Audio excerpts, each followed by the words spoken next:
All right, degrading influences. So basically, if you feel degraded by any sexual practice, it has degrading influences upon you. Now, something can be degrading in two different ways. It can be degrading by nature, and it can be degrading by perception.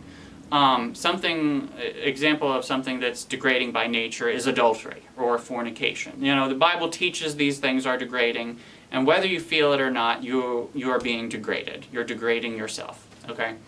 Now, the difficult one is when it's degrading by perception.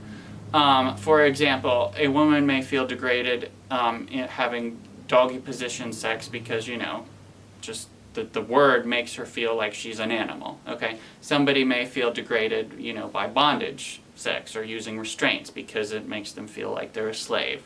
However, not every individual is going to take that perspective of it. This may be the perspective of one wife, but another wife might feel honored to get down on all fours and, you know, so that way she can receive her husband's affections in this manner. Or she might like being restrained because it makes her feel secure and she feels like she can trust her husband to do this and it makes him happy and so forth. Okay, so but my point is you can take a different perspective of it.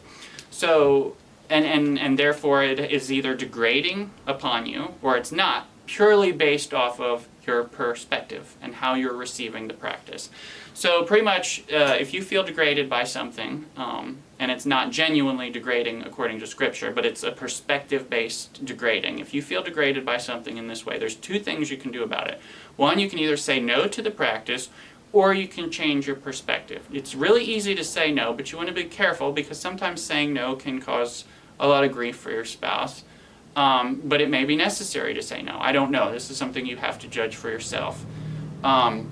And the other thing is to change your perspective. That can be a little difficult, but it is possible, and you guys got to figure it out on your own. But I wanted to say this because as we're going through these presentations, I don't want you to be like, well, that makes me to feel degrading, and so, you know, we don't need to cover that, we don't need to watch that, we don't need to listen to that, we don't even need to consider it. Well, maybe you should. So I'm trying to like pave the way so that way your mind is ready to receive whatever I may be covering. I mean, I don't know, maybe something that's not degrading to me would be degrading to you. I don't know, it doesn't matter. But I want you to be able to receive whatever it is. So just understand, you can say no. Just because it may be okay doesn't mean you have to do it. You know, you can say no, you can change your perspective. There's a lot of freedom for you because of that. You have a choice. You're not bound to anything. So keep these things in mind as we're going along. Thanks for watching. We'll see you again in the next presentation.